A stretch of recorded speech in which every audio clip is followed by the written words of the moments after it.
5वें दिन आपने रक्तबीज के वध की कहानी सुनी थी और माता ने जिस प्रकार निशुम्भ का वध किया, 6ठे दिन निशुम्भ के वध की कहानी कथा सुनिए, माता रानी के पराक्रम सुनिए। और फिर शुंभ वध भी आज 6ठे दिन 10वें अध्याय में शुंभ वध है, उसका भी वर्णन सुनिए। जयकारा माता रानी का बोल, साचे दरबार की जय, नगरकोट वाली मैया तेरी सदा जय। मैं अर्धनारीश्वर के श्री विग्रह की निरंतर शरण लेता हूँ। उनका वर्ण बंदूक पुष्प और सुवर्ण के समान रक्तपीत मिश्रित है। वे अपनी भुजाओं में सुंदर अक्षमाला, पास, अंकुश और वरद मुद्रा धारण करती है।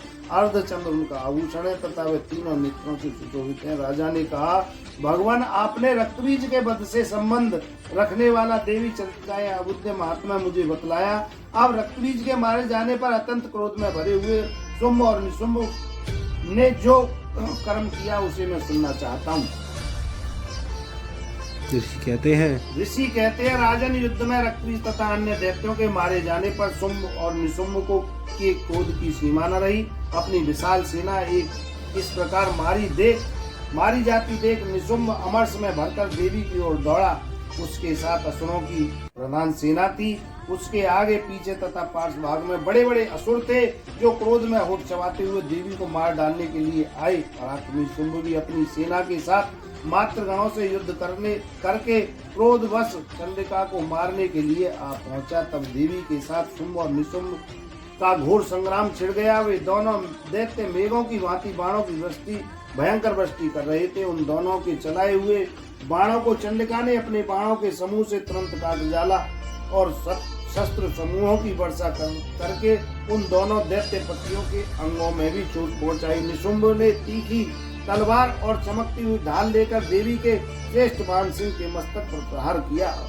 अपने बाण को चोट पहुंचते देख देवी ने सुप्रभ नामक बाण से निशुंभ की श्रेष्ठ तलवार तुरंत काट डाली और उसकी ढाल भी, जिसमें 8 चांद जड़े थे, खंड खंड कर दिया।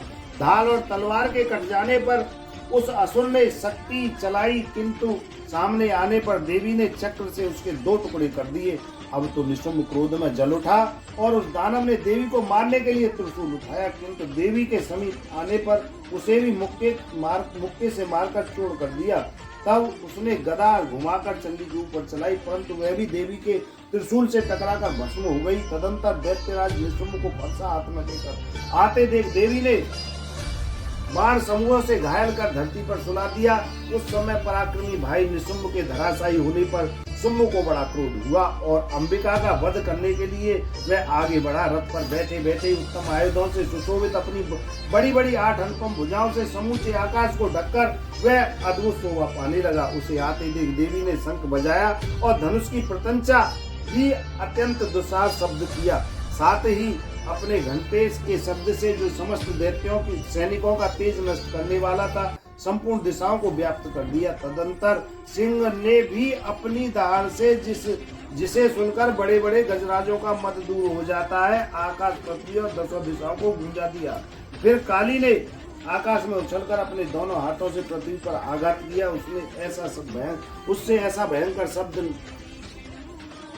उससे पहले ऐसा भयंकर शब्द नहीं हुआ, जिससे पहले के सभी शब्द शांत हो गए। तत्पश्चात शिवदूत ने दैत्यों के लिए अमंगलजनक अट्टहास किया। इस शब्द को सुनकर समस्त असुर थर्रा उठे, किंतु शुंभ को बड़ा क्रोध हुआ। उस समय देवी ने भी जब शुंभ को लक्ष्य करके कहा, ओ दुरात्म, खड़ा रहे। तभी आकाश में खड़े हुए देवता बोले, जय हो। शुंभ ने वहां आकर ज्वालाओं से युक्त अत्यंत भयानक शक्ति चलाई। अग्नि में पर्वत के समान आती हुई शक्ति को देवी ने बड़े भारी लूके से दूर हटा दिया। उस समय शुंभ के सिंहनाद से तीनों लोग गूंज उठे। राजन, उनकी प्रतिध्वनि से वज्रपात के समय अचानक शब्द हुआ, जिससे अन्य शब्दों को जीत लिया। शुंभ के चलाए हुए बाणों के देवी ने और देवी के चलाए हुए बाणों से शुंभ ने अपने भयंकर बाणों द्वारा सैकड़ों और हजारों टुकड़े कर दिए। तब क्रोध में भरी हुई चंडिका ने शुंभ को शूल से मारा। उसके आघात से मूर्छित होकर पृथ्वी पर गिर पड़ा। इतने में ही निशुंभ को चेतना हुई और उसने धनुष हाथ में लेकर बाणों द्वारा देवी काली तथा सिंह को घायल कर डाला। फिर उस दैत्यराज ने 10,000 बाहें बनाकर चक्रों के प्रहार से चंद्रिका को आच्छादित कर दिया। तब दुर्गम पीड़ा का नाश करने वाली भगवती दुर्गा ने कुपित होकर अपने बाणों से उस चक्र समूह को काट गिराया। यह देख निशुंभ दैत्य सेना के साथ चंद्रिका का वध करने के लिए हाथ में गदा ले बड़े वेग से दौड़ा। उसके आते ही चंद्रिका ने तीखी धार वाली तलवार से उसकी गदा को शीघ्र ही काट डाला। तब उसने शूल हाथ में ले लिया। देवताओं को पीड़ा देने वाले निशुंभ को शूल हाथ में लिए आते देख चंद्रिका ने वेग में चलाए हुए अपने शूल से उसकी छाती भेद डाली। शूल से विदीर्ण हो जाने पर उसकी छाती से एक दूसरा महाबली एवं महापराक्रमी पुरुष खड़ी रह कहता हुआ निकला। उस निकले हुए पुरुष की बात सुनकर देवी ठहाका मारकर हंस पड़ी और खड़ग से उसका मस्तक काट डाला। फिर तो वह पृथ्वी पर गिर पड़ा। तदंतर सिंह अपनी डालों से असुरों की गर्दन कुचल कर खाने लगा। यह बड़ा भयंकर दृश्य था। उधर काली तथा सिंधु ने भी अन्याय दैत्यों का भक्षण आरंभ किया। कौमारी की शक्ति से विलीन होकर कितने ही महादैत्य नष्ट हो गए। ब्रह्माणी के मंत्र पूजन से निस्तेज होकर कितने ही भाग खड़े हुए। कितने ही दैत्य माहेश्वरी के त्रिशूल से छिन्न हो धराशायी हो गए। बाराई के त्रिशूल के आघात से कितनों का पृथ्वी पर कचूमन निकल गया। वैष्णवी ने भी अपने चक्र से दानवों के टुकड़े कर डाले। इंद्री के हाथों से टूटे हुए वज्र से भी कितने ही प्राणों से हाथ धो बैठे। कुछ असुर नष्ट हो गए और कुछ उस महायुद्ध में भाग गए। कितने ही काली सिंधुकी तथा सिंह के ग्रास बन गए। जय कारा माता रानी का बोल सांचे दरबार की जय। निशुंभ मारा गया तो शुंभ का वध सुनिए। सिंह के वध का वर्णन सुनिए माता के पराक्रम का। मैं मस्तक पर अर्धचंद्र धारण करने वाली शिव शक्ति रूपा भगवती कामेश्वरी का हृदय से चिंतन करता हूँ। वे तपाए हुए स्वर्ण के समान सुंदर है।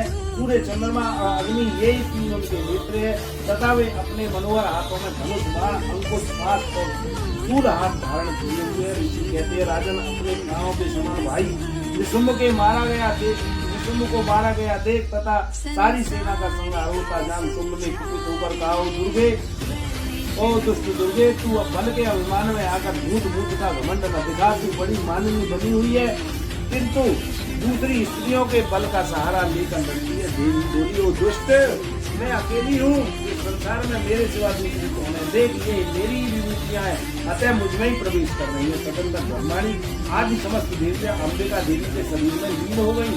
उस समय केवल अंबिका देवी ही रह गईं। देवी बोली मैं अपनी ऐश्वर्य शक्ति से अनेक रूपों में यहाँ उपस्थित हुई थी। उन सब रूपों को मैंने समेट लिया है। अब मैं अकेली युद्ध में खड़ी हूँ। तू भी स्थिर हो जा। ऋषि कहते हैं तदंतर देवी और शुंभ दोनों में सब देवताओं और दानवों को देखते भयंकर युद्ध छिड़ गया। बाणों की वर्षा तथा तीखे शस्त्र एवं चारों अस्त्रों के प्रहार के कारण उन दोनों का युद्ध सब लोगों के लिए बड़ा भयानक प्रतीत हुआ। उस समय अंबिका देवी ने भी सैकड़ों दिव्य अस्त्र शस्त्र छोड़े जिसे दैत्यराज शुंभ उनके निवारक अस्त्रों द्वारा काट डाला। इस प्रकार शुंभ ने भी दिव्य अस्त्र चलाए। उसे परमेश्वरी ने भयंकर विकार शब्द के उच्चारण आदि के द्वारा खिलवाड़ में ही नष्ट कर डाला।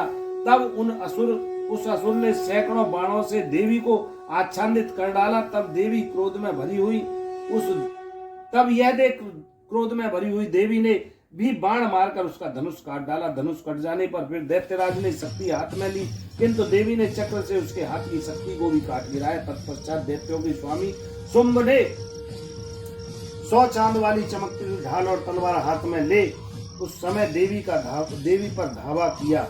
उसके आते ही चंडिका ने अपने धनुष से छोड़े हुए तीखे बाणों द्वारा उसकी सूर्य किरणों के समान उज्जवल ढाल और तलवार को तुरंत काट दिया। फिर उस दैत्य के घोड़े और सारथी मारे गए। धनुष तो पहले ही कट चुका था। अब उसने अंबिका को मारने के लिए उद्धत हो भयंकर मुदगर हाथ में लिया। उसे आते देख देवी ने अपने तीक्ष्ण बाणों से उसका मुदगर भी काट डाला। इस पर भी वह असुर मुक्का तानकर बड़े वेग से देवी की ओर झपटा। उस दैत्यराज ने देवी की छाती में मुक्का मारा। तब उस देवी ने भी उसकी छाती में एक चांटा जड़ दिया। देवी का थप्पड़ खाकर दैत्यराज शुंभ पृथ्वी पर गिर पड़ा किंतु पुनः सहसा उठकर खड़ा हो गया, फिर वह उछला और देवी को ऊपर ले जाकर आकाश में खड़ा हो गया। यह चंडिका आकाश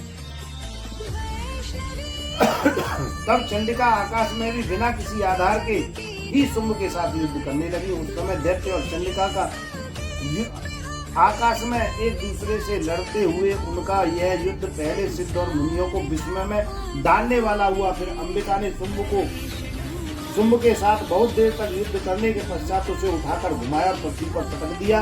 पटके जाने पर पृथ्वी के आने के बाद वह दुरात्मक दैत्य पुनः चंडिका का वध करने के लिए उनकी ओर बड़े देर से दौड़ा। तब समस्त दैत्यों के राजा शुंभ को अपनी ओर आते देख देवी ने त्रिशूल से उसकी छाती छेदकर उसे पृथ्वी पर गिरा दिया।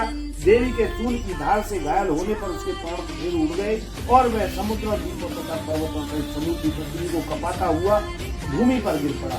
तदंतर वह दुरात्मा के मारे जाने पर संपूर्ण जगत प्रसन्न एवं पूर्ण स्वस्थ हो गया तथा आकाश स्वच्छ दिखाई देने लगा। पहले जो उत्पातक सूचक मेघ और उल्कापात होते थे वे सब शांत हो गए तथा उस दैत्य के मारे जाने पर नदियां भी ठीक मार्ग से बहने लगी।